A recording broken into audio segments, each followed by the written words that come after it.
Quem nunca passou por uma certa angústia diante de uma questão de múltipla escolha e marcou aquela resposta que não tinha nada a ver e se arrependeu depois? Pois bem, a partir de hoje vamos acabar com essas dúvidas, sentimentos e emoções ruins que nos atrapalham e seguir realmente uma estratégia comprovada quando estivermos frente a frente com uma prova de múltipla escolha.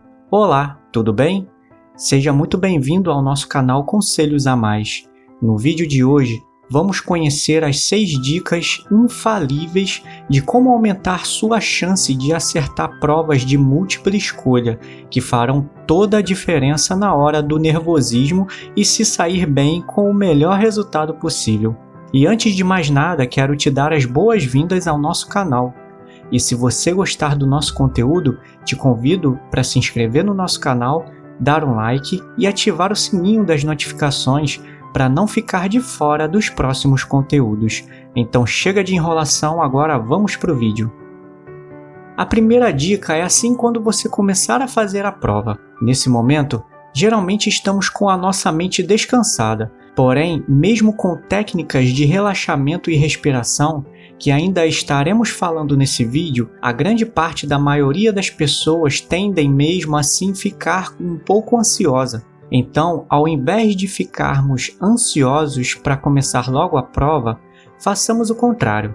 Tenhamos a tranquilidade e usar esses primeiros instantes da prova e dar uma lida bem rápida para conseguir ter uma noção geral de todas as questões. Você irá perceber que, além de tranquilizar, fará com que você tenha uma noção do que está sendo passado na prova, se ela está difícil ou não. E com certeza nessa hora irá fazer com que ative o poder do seu subconsciente para começar a analisar de forma poderosa todas as perguntas. O mais interessante que geralmente acontece é que algumas perguntas podem te auxiliar para responder outras, como iremos assistir nesse exemplo. Se analisarmos bem que a enciclopédia apresentada na pergunta de número 4 foi difundido no período do Iluminismo, daí, com a análise feita na pergunta 57, que poderia ter sido dada até dentro de uma outra matéria, com certeza teríamos maior chance de acertar essa questão. Ou seja, a primeira dica é, ao começar a prova, dê uma revisada. A segunda dica talvez você está acostumado a fazer, porém ainda não compreendeu o poder que essa ação pode fazer. Vamos supor que você esteja numa pergunta extremamente difícil, que seja impossível de responder. Daí você lembra do conselho daquele seu professor para que você não perca tanto tempo e passe logo para a próxima questão. Ao terminar a prova, sempre sobra aquele tempinho, né? E daí você retorna naquela pergunta, porém algo de diferente acontece. Extraordinariamente, tudo aquilo que você não estava conseguindo entender, sem você perceber, a resposta aparece e você consegue resolver a questão. Caro espectador, é fato. Quem está acostumado a fazer provas, isso sempre acontece, mas isso tem uma lógica. Tudo por conta de uma enorme capacidade que tem nós seres humanos.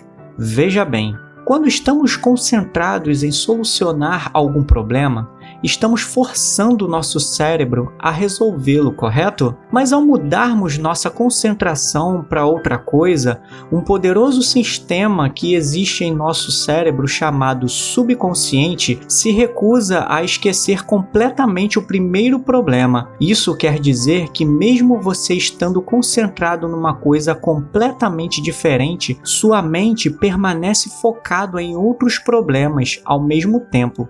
E a conclusão disso é que, quando você retorna ao primeiro problema, acontece meio que um estalo mental e, por fim, você consegue responder a pergunta que até alguns instantes atrás era impossível. A dica número 2 é: busque resolver a pergunta difícil. Esqueça e logo após retorne. Uma das coisas que me intriga bastante com relação às provas é a mania obstinada de professores e aplicadores de prova de múltipla escolha colocarem as famosas pegadinhas. Mas infelizmente sabemos que isso não pode ser mudado, e tentar lidar com esse problema é nossa missão. E é por esse motivo que existem formas estratégicas para resolver isso. Veja bem, para essas pegadinhas, o ideal é ler cada questão de sua prova no mínimo por 2 vezes. Estou dizendo isso porque geralmente sempre passa despercebido algum detalhe, e se você ler somente uma vez, com certeza alguma coisa ficará para trás. E são esses os detalhes. Fique bastante atento na palavra não. Ela pode mudar completamente o que uma pergunta está sendo feita. E isso pode ocorrer com qualquer termo negativo. Então, ao se deparar com essa situação, a melhor opção é circular ou destacar essas palavras. Por outro lado, com relação às respostas dos problemas, podemos perceber por inúmeras vezes a utilização de afirmações como as palavras sempre, todos, nunca, ninguém e jamais. Todas essas palavras demonstram uma generalização. Pois bem, daí já sabemos que normalmente elas não são a resposta certa por conta da dificuldade de se fazer uma generalização assim. A terceira dica é: saiba entender as pegadinhas. Agora te mostrarei o pulo do gato com esses 3 conselhos lógicos que poderá te auxiliar na hora de responder esses tipos de questões. Primeiro conselho: não é porque a resposta é verdadeira que a resposta está correta. Se alguma parte da resposta estiver errada, portanto, toda afirmação está errada. Em contraste, não apenas porque a resposta está correta, a resposta estará correta. Isso é um pouco meio que confuso apenas falando, mas vamos ver um exemplo. Quem foi o presidente e qual foi o partido que governou o Brasil nos anos de 2003 a 2011? A resposta A é verdadeira. O presidente FHC era do PSDB.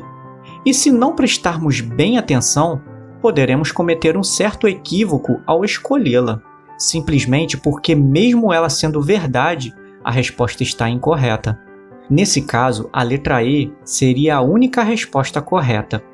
Segundo conselho: anule respostas similares. Se você ver que em uma pergunta existem respostas que querem dizer a mesma coisa, de fato elas estarão incorretas, pois haverá apenas uma alternativa correta. Aqui irei te mostrar outro exemplo. Uma bola e um bastão custam R$1,10. O bastão custa R$1 a mais que a bola. Quanto custa a bola? Ao prestarmos bastante atenção, iremos notar que há 2 alternativas bem parecidas. Ao analisar bem a questão, veremos que, na verdade, a alternativa correta é a letra C.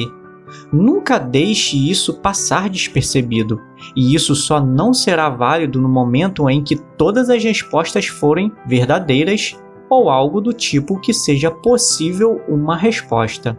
Terceiro conselho: se for opostos, a resposta talvez não será correta. Quantas das vezes nossa mente é embaralhada quando se é colocado opostos em 2 questões diferentes? Logo, nossa cabeça se cria uma imaginação que, se uma alternativa que já sabemos que não está correta e a outra é o oposto, acabamos caindo na armadilha achando que a outra está correta. Isso sempre acontece, não é mesmo? Pois bem, aqui citarei um exemplo. Aqui poderíamos imaginar que a alternativa seria a letra B ou C, simplesmente pelo fato que uma é o contrário da outra. Porém, na verdade, a resposta é a alternativa A. Tome bastante cautela em aceitar isso como se fosse um palpite certeiro. O certo a se fazer é encarar individualmente cada alternativa.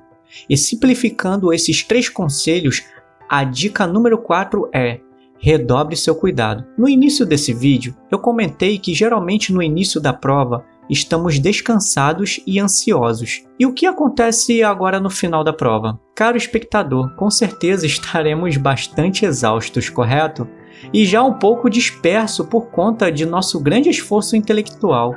É nessa hora que precisaremos ser determinados, para que possamos com bastante atenção revisarmos nossa prova. Caro espectador, para o seu próprio bem, te peço que agora em diante não cometa mais esse erro, pois a probabilidade de você não enxergar algum equívoco absurdo que você cometeu são gigantes. Essa dica aqui é uma das mais importantes que fez a total diferença nas minhas provas. Foi quando que, ao invés de fazer a revisão da prova no final, comecei a fazer a cada 5 a 10 questões, sempre voltando para analisar. Mas é claro que se sobrar tempo para dar uma revisão geral na prova, não custará nada. Porém, ao fazer uma análise a cada página, sem dúvida nenhuma irá alavancar muito a sua nota.